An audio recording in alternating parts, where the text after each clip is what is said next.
father takes his twin boys to the store. When he's about to leave, the security guard told him to leave his one boy Kenyon. He does, since he looks nothing like his African-American brother or father. The father tries to explain to him that Kenyon is his son. He just has albinism. This is a true story from the ABC Newscast Show 2020 on March 3, 2012. Today I'll be telling you about albinism. I'll tell you about albinism, the effects of this disorder, and how it occurs in more than just humans. Albinism is a common disorder that happens to thousands of people in the world today. Reference from Tom Weiss, Albinism Facts Information from the New Hampshire Times newspaper, updated in 2011, approximately 1 in every 17,000 persons in America has a form of albinism. According to Pam Surratt from the Health and Science published in 2000 from an article from the Chicago Tribune, albinism is a hereditary disorder in which an enzyme is missing or does not function. An enzyme is a protein that causes a chemical reaction in the cell. This enzyme changes the substance in the body that called testrin or melanin. Melanin is the pigment or coloring substance that gives your hair, skin, and eyes color.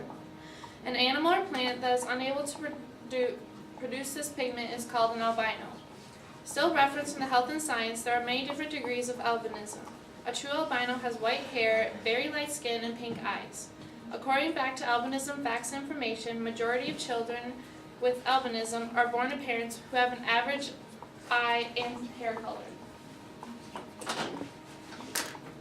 As you can see in this picture, they are identical twins, but Kenyon, the one on the left, he was born with albinism, even though he's still an African American just like his brother, and he has the same father and mother just as he does, but he just looks different because he was born with albinism.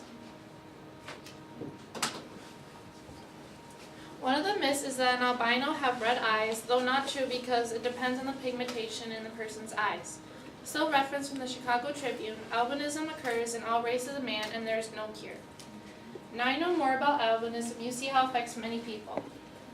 According to the New Internationalist 2008, an online article from newint.com, in Tanzania the population is 36 million, and it includes 8,000 albinos. Reference from Kate Howard, published in 2011 from the Florida Times Union newspaper, many places in Africa have witchcraft where superstitions run deep.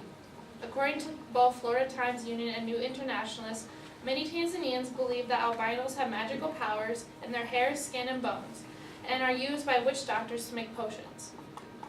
These body parts are sold to many witch doctors for thousands of dollars per lift. There have been at least 20 killed for trading albino parts and more than 200 arrests, but most are not recorded because they are not reported or they get away with the crime.